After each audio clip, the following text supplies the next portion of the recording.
Hello, আজকে আমরা আলোচনা করব হচ্ছে কমপ্লেক্স নাম্বার। তার আগে আমরা বলেছিলাম যে কমপ্লেক্স নাম্বার মানে জটিল রাশি বা ইমাজিনারি নাম্বার। কীভাবে জানলাম? কমপ্লেক্স নাম্বারের মধ্যে দুটো পার্ট থাকবে, একটা ইমাজিনারি পার্ট, একটা রিয়েল পার্ট।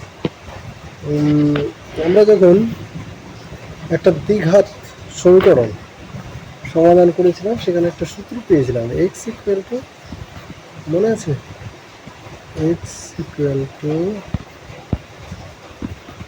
মাইনাস বি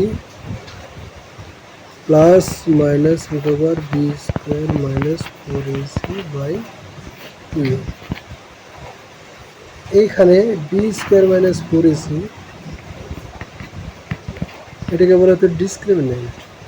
এটার মান যদি 0 থেকে ছোট হয় তাহলে এই ক্ষেত্রে যে বীজগুলো আসতো, যে সলিউশনগুলো আসতো, সেগুলো হচ্ছে কমপ্লেক্স বা ইমাজিনারি নাম্বার। সেটা হচ্ছে ইমাজিনারি নাম্বার আসতো।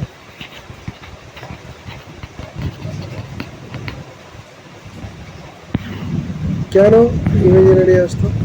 দেখো, আমরা 4-এর রুট করতে জানি, কিন্তু রুট ওভার -4-এর রুট করতে আমরা কিন্তু জানি না। এটা আমরা লিখতে পারি root over -1 into root over 4। তাহলে 2 রুট ওভার -1।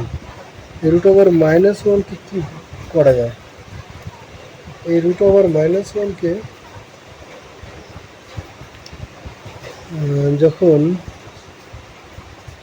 কিছু করা যাচ্ছে না এটার ক্ষেত্রে, তাহলে রুট ওভার -1-এর একটা নাম দেওয়া হলো, সেটা হচ্ছে আই। এটা রিয়েলে কোনো মান পাওয়া যাবে না, তাহলে সেটাকে হয়ে যাবে আই, যেটা রিয়েল নাম্বার কিন্তু আমাদের পাওয়া যাবে না, তাহলে ইমাজিনারি নাম্বার পাওয়া যাবে। এখান থেকেই আমাদের কমপ্লেক্স নাম্বার রুট করতে।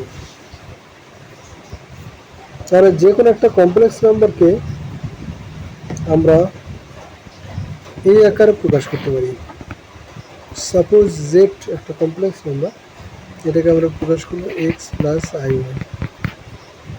এটাকে বলা হবে রিয়েল পার্ট, আর এটাকে বলা হবে ইমাজিনারি পার্ট। এটা কিন্তু একটা নাম্বার যেটা হচ্ছে 2Dতে প্লট করা যায়, 2Dতে প্লট করা যাবে। যদি বলা হয় এই রিয়েল নাম্বারটা এটা তুমি বড় ছোট এরকম কিন্তু আমরা বলতে পারবো না। এটা এক্স অক্ষ, এটা ওয়াই অক্ষ বা ইমাজিনারি অক্ষ বলা হয়। ওয়াই অক্ষকে এখানে ইমাজিনারি অক্ষ বলা হয়, এক্সকে রিয়েল অ্যাক্সিস, রিয়েল অ্যাক্সিস, আর ওয়াইকে বলা হবে হচ্ছে ইমাজিনারি অ্যাক্সিস, যেটা একমাত্র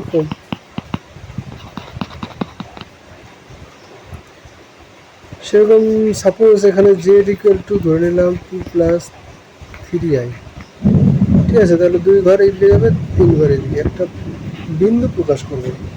তার মানে ইমাজিনারি নাম্বার একটা বিন্দু প্রকাশ করে। একটা বিন্দুর কিন্তু যখন আমরা একটা বিন্দুর সাথে একটা বিন্দু কম্পেয়ার কিন্তু করতে পারি না, যে কোনটা বড় হবে কোনটা ছোট হবে, কিন্তু আমরা বলতে পারি না। এবার একটা জেড, যে কোনো ধরে নেই, দুটো কমপ্লেক্স নাম্বার আছে, একটা হচ্ছে Z1 equal to x1 plus i y1, আর একটা ইন্টিজার যদি ধরে নেই, মানে complex number Z2 x2 plus i y2। তাহলে দুটো কমপ্লেক্স নাম্বার যদি যোগ করি সেক্ষেত্রে কী হবে? রিয়েল পার্টের সাথে রিয়েল পার্ট যোগ হবে, x1 যোগ x2, আর কী হবে? আই ইন্টু ইমাজিনারি মানটা y1 প্লাস y2। এটা হচ্ছে কমপ্লেক্স নাম্বার যোগের ক্ষেত্রে এবং বিয়োগের ক্ষেত্রে। যোগের ক্ষেত্রে যেরকম এটা হলো, বিয়োগের ক্ষেত্রেও সেম হয়ে যাবে। এটা চলে আসবে বিয়োগ,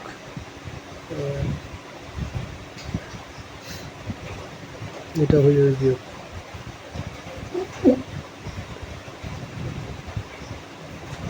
ঠিক আছে?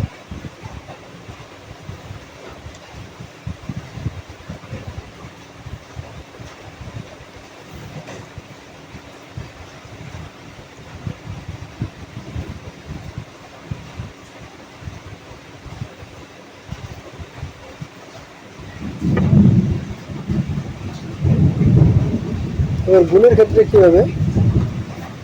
গুণের ক্ষেত্রে z1 ইন্টু z2, গুণের ক্ষেত্রে আমাদের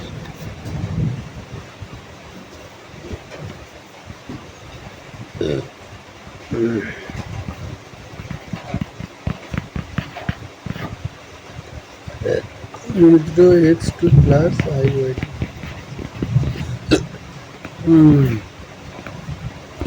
x1 এর সাথে x2, x1 এর সাথে তাহলে i x1 y2 plus i y1 x2 plus i গুণ করে মাইনাস হয়ে যাবে। হ্যাঁ, i গুণ করলে -1 হয়ে যায়, তাহলে মাইনাস x2 y2। এটা যদি একটু সাজিয়ে লিখি তাহলে আমাদের এখানে চলে আসলো x1 x2 minus x2 y2 plus i into x1 y2 plus y1 x2। এটা হচ্ছে গুণের ক্ষেত্রে। গুণের ক্ষেত্রে কিছু প্রপার্টিস আছে, সেগুলো ক্লোজার প্রপার্টিস হোল্ড করে, কমিউটেটিভ অ্যাসোসিয়েট প্রপার্টি হোল্ড করে।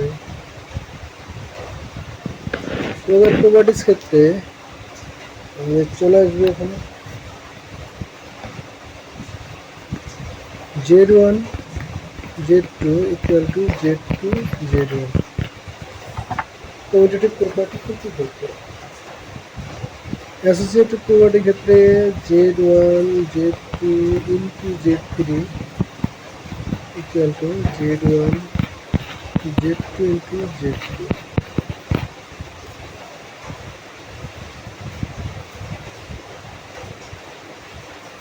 ডিস্ট্রিবিউটিভ প্রপার্টি হোল্ড করে, সেটা হচ্ছে z1 z2 plus z3 equal to z1 z2 plus z1 z3।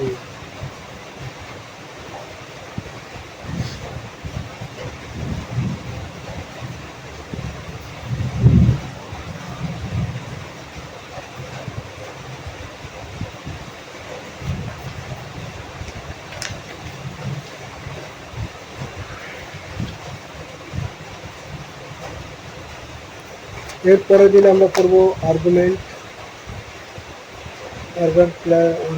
এবং অ্যামপ্লিটিউড বের করা। আজকে এই পর্যন্ত।